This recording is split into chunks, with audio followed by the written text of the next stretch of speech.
And Saturn rules the 10th house of Capricorn.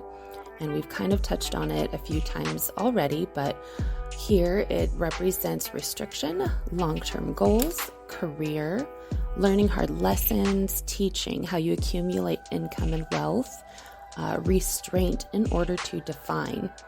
So yeah, everything you see listed here. Saturn generally shrinks everything that it touches on your chart, in the opposite way that Jupiter expands everything that it touches.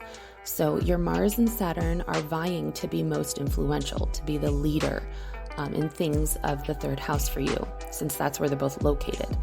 So either one of these energies is equipped to be a capable leader. That's not the problem here. But they want to lead in totally different ways and to get totally different results. Mars is all about self, gratifying self, kind of in a way. And Saturn is about disciplining the self. So those are totally different mindsets. If we remember Mars and Aries archetypal energy, and then Saturnian Capricorn archetypal energy, the newness and ballsiness of Mars fighting for power against the wise, immovable Capricorn. There are some interesting interactions here. Some astrologers regard the third house as being kind of boring. It's like the day-to-day unimportant, but still important things. It's socializing and thinking, like we went over, everything that Mercury represents. For example, it's like a husband coming home to a wife and giving her the exact details of his day. First, I went to the gym, and then I went golfing, and then I grabbed some things at the store, and then I went to lunch with my sister, and then I stopped by the office before my brother called and wanted to tell me about his new boat. It's like the most uninteresting information, right? But you have both inner and outer planets here, so they're giving off some interesting spiciness. Anywhere we have 3 or more planets, it's called a stellium, and it creates a lot of built-up energy between the planets within that sign and house. So, and these are the only Earth planets that you have in your entire chart. So that's kind of really interesting to me here.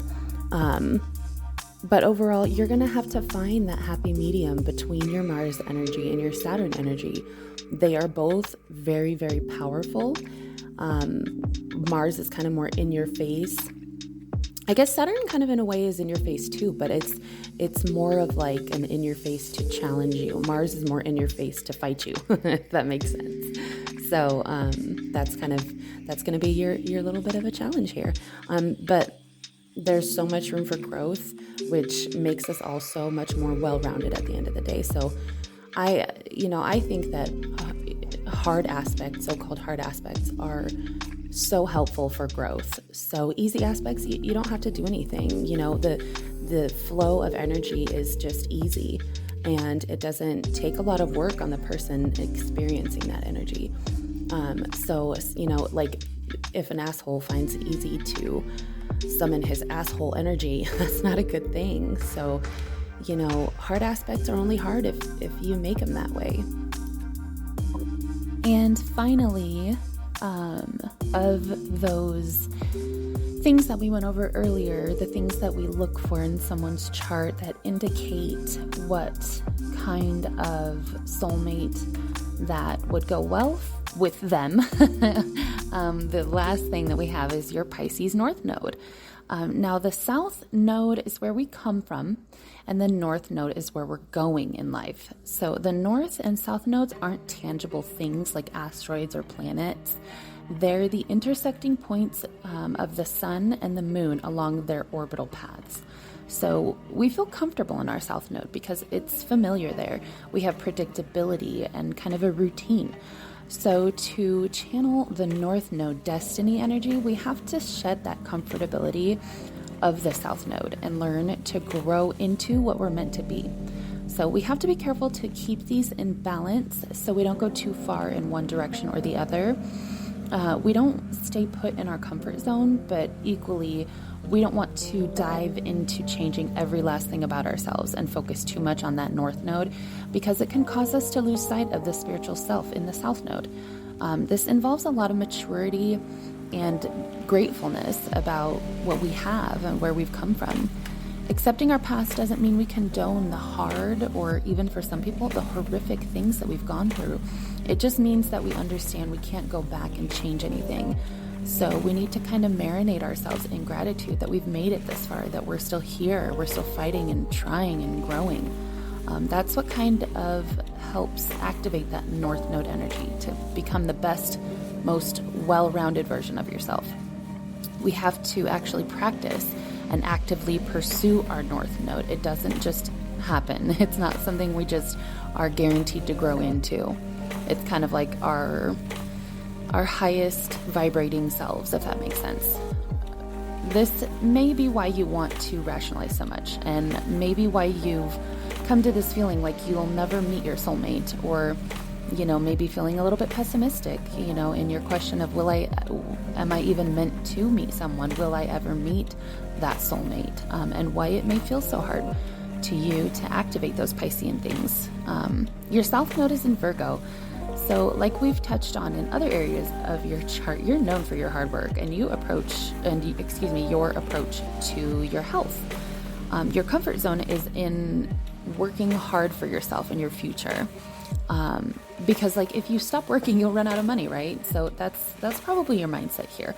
Virgo isn't really known for following instincts or relying on things that can't be quantified or rationally explained. Pisces, of course, is the complete opposite. It's always stuck in its own dream world, wishing everyone else would come join. It has a perpetual hope and trust in the unknown, and that's what you're aiming for. So capitalize on that Neptunian wisdom of trusting the process, trusting divine timing in relationships, knowing that things aren't all revealed to us yet, but that they will unfold as they're supposed to. Neptune is a little funky in that if you try to get too close to it, try to understand it too rationally, things can start to get blurry and confusing, just like the planet's stormy, cloudy blue surface, because Neptune is about letting go of that control, of having to know every last little thing. Both Neptune and Mercury speak to reasoning, understanding, and learning things, but Neptune wants us to trust the unknown, whereas Mercury wants us to study and dissect every last little detail of things.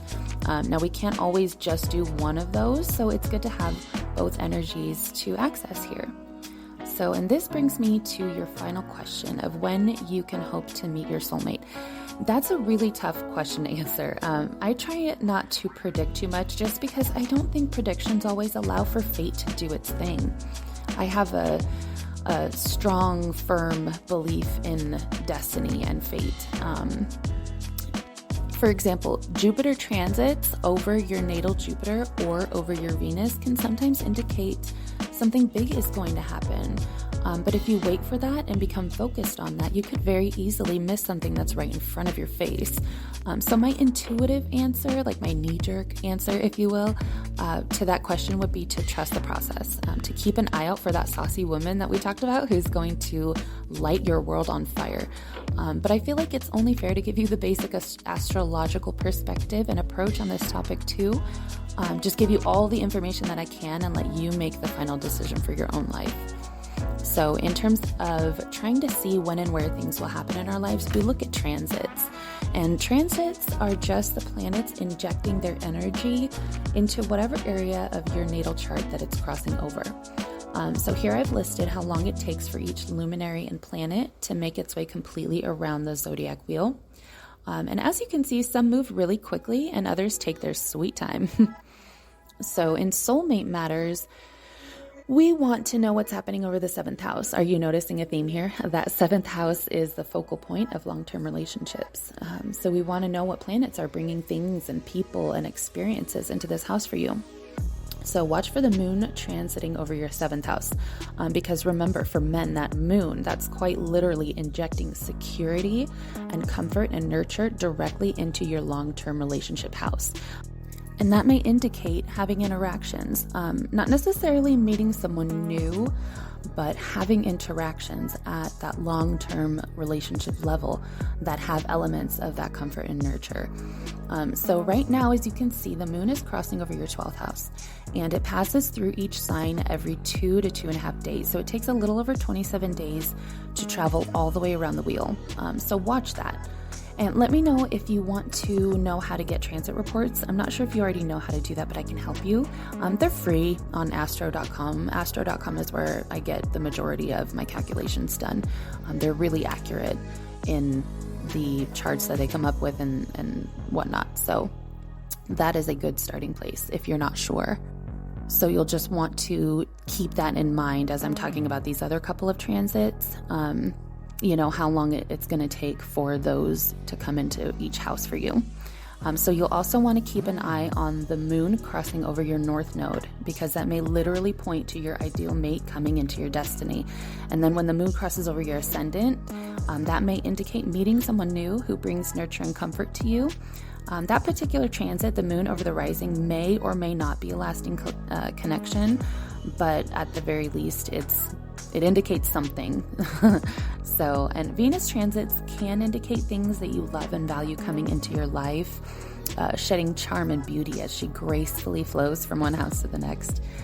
Venus can bring a sense of fulfillment, so this isn't necessarily indicative of soulmates, but seeing as how you have a pretty strong moon square Venus aspect, the way Venus moves throughout your chart can help soften some of that chronic dissatisfaction that we went over earlier. So I really hope some of these things are helping you, even if it's just a little bit. It really does make sense to me that you wanted to focus on love, seeing as how your chart ruler is Venus. And then one last thing I wanted to encourage you with is you did already go through your Saturn return around the end of January 2018 and the beginning of February 2018. So I know some people can be really intimidated about that big, bad first Saturn return because it brings some difficulty and potentially life-altering changes. The weeks and months on both sides of that time period were probably wrought with growth and some really tough things that you had to go through to learn some big lessons. I know my Saturn return was wild. I ended up getting arrested and on probation. It was a big mess, but I am so grateful for that experience because I learned so much about emotional healing and mental health that I look at that time period with so much gratitude now, because I don't think I could have learned those deep, deep lessons had I gone through a milder version of what I went through. So anyway, this is, there's something positive to think about. Like, okay, phew, I already did that hard work. And hopefully you've since enacted things in your life to learn from whatever your Saturn return revealed to you. So the next one is in another 30 years, so buckle up. Some people can anticipate their Saturn returns with dread, and I just say chill out and let life happen. But at least you don't have that looming over your head in terms of your search for a lifelong partner.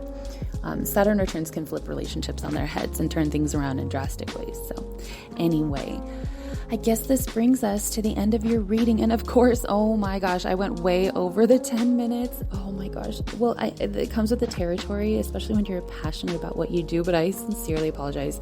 You had to listen to my voice for this long. I hope this wasn't a problem for you.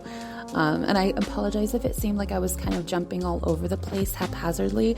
I wanted to shove so much information into such a tiny box that's why I went so far over my time limit.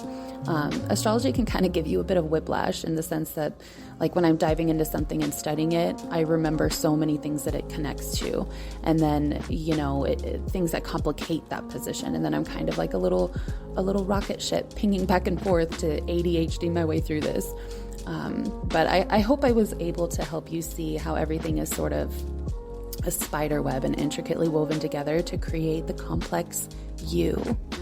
So yeah, I hope I was able to fill that chronically dissatisfied Venus belly of yours and that you have more answers than questions now. But let me know if there's anything else that I can do for you. And thank you again so much for trusting me to do this reading for you.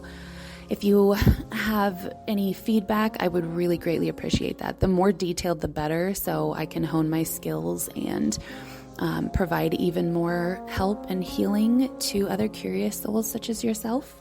But yeah, all of that being said, I hope you have the most beautiful day. All right, peace.